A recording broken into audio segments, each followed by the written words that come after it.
విజయవాడలో వరద ప్రభావిత ప్రాంతాల్లో వైసీపీ అధ్యక్షుడు జగన్ పర్యటించారు. ప్రస్తుతం జగన్ మాట్లాడుతున్నారు. ఇప్పుడు లైవ్ చూద్దాం. వాటర్ ఫ్లడ్ కుషన్ ఏర్పరచుకోవడం వల్ల దాదాపుగా సబ్స్టాన్షియల్ గా నీటిని అక్కడే మనం కట్టడి చేసి ఉండొచ్చు. అది కాక కృష్ణా నదికి సంబంధించి తెలంగాణ నుంచి వస్తా ఉన్న నీళ్లు, మూసీ నది నుంచి వస్తా ఉన్న నీళ్లు, ఇవన్నీ కూడా పులిచింతల్లో కూడా ఆల్రెడీ నిండి ఉన్న కెపాసిటీ. అక్కడ కూడా నీళ్లు తగ్గించి ఉండింటే అక్కడ కూడా నీళ్లు ఆపి ఉండే పరిస్థితి. కానీ అవన్నీ ఏమీ చేయకుండా ఎక్కడా కూడా నీళ్లు తగ్గించకుండా 30వ తారీఖు నుంచి నీళ్లు తగ్గించుకుంటూ వచ్చిందంటే ఒక 8 లక్షల 9 లక్షల క్యూసెక్లు అలా పారుతా పోయిండు 30వ తారీఖు నుంచి. అప్పుడు ఈ మాదిరిగా భీకరంగా 11,35,000 క్యూసెక్లు వచ్చే పరిస్థితి ఉండేది కాదు. ఈ మాదిరిగా ఫ్లడ్ ఉండే పరిస్థితి ఉండేది అంతకన్నా కాదు. కానీ రాష్ట్ర ప్రభుత్వం తీవ్రంగా జాప్యం చేసి ఏకంగా చంద్రబాబు నాయుడు గారు అనే వ్యక్తి తాను ప్రజలను పట్టించుకోవాల్సిన ఆవశ్యకతను పూర్తిగా మర్చిపోయి రెడ్ బుక్ పాలనతో పరిపాలన సాగిస్తూ కక్ష సాధింపుల మీదనే ధ్యాస పెడతా ఉన్నాడు తప్ప గవర్నెన్స్ మీద ఏం చెయ్యాలి అన్న దాని మీద ధ్యాస లేకనే ఇది మ్యాన్ మేడ్ ఫ్లడ్ కింద ఇంత భీకరంగా తయారైన ఫ్లడ్ ఇది. దీనికి గన 30వ తారీఖు నుంచే పర్ఫెక్ట్ ప్లానింగ్ గన చేసిందంటే మనకు బుధవారం నాడు అలర్ట్ వచ్చినప్పుడే తుఫాన్ రాబోతా ఉంది అని చెప్పి అలర్ట్ వచ్చినప్పుడే మనం కానీ ప్లానింగ్ చేసి ఉంటే తుంగభద్ర నుంచి వచ్చే నీళ్లు శ్రీశైలం నాగార్జున సాగర్ లో ఆగి ఉండేటివి. పులిచింతల్లో మూసీ నది నుంచి వచ్చే నీళ్లు ఆపుకొని ఉండవచ్చు. తర్వాత ఉపనదుల నుంచి వచ్చే నీళ్లు ఏదైతే ఉందో ఆ ఉపనదుల నుంచి వచ్చే నీళ్లు పారినా కూడా ఇంత తీవ్రమైన డ్యామేజ్ ఉండే పరిస్థితి కూడా ఎక్కడా ఉండదు. బుడమేరు అనేది బుడమేరు నుంచి వరదలు వస్తా ఉన్నాయని తెలుసు. బుడమేరు నుంచి వస్తా ఉన్న వరదలను కూడా ఇక్కడనే పంపించే కార్యక్రమం చేశారు.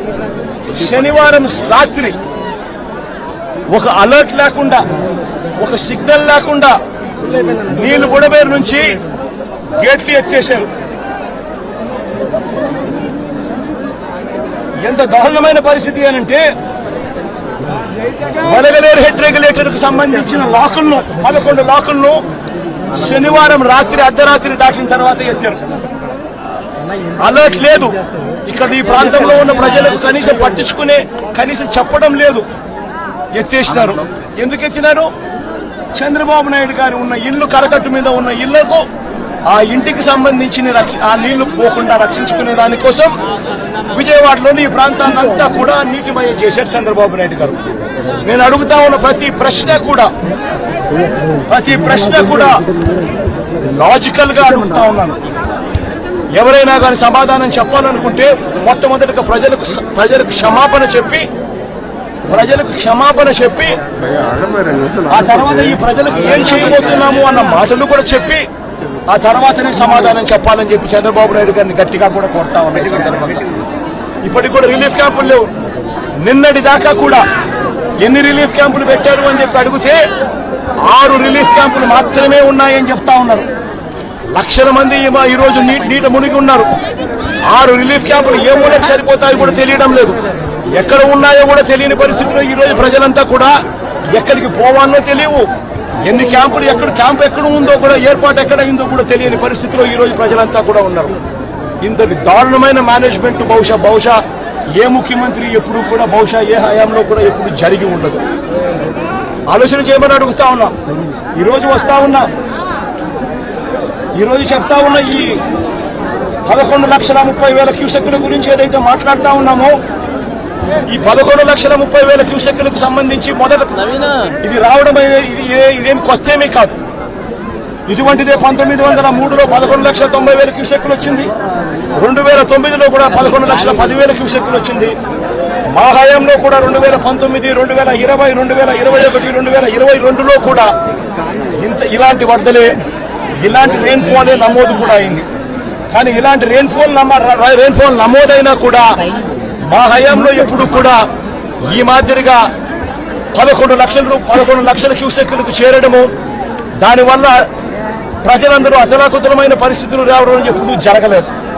2021లో శ్రీశైలం నుంచి దిగువకు 8 లక్షల క్యూసెక్కులు, శ్రీశైలం దిగువకు 8 లక్షల క్యూసెక్కులు 2021లో కిందికి వదలడం జరిగింది.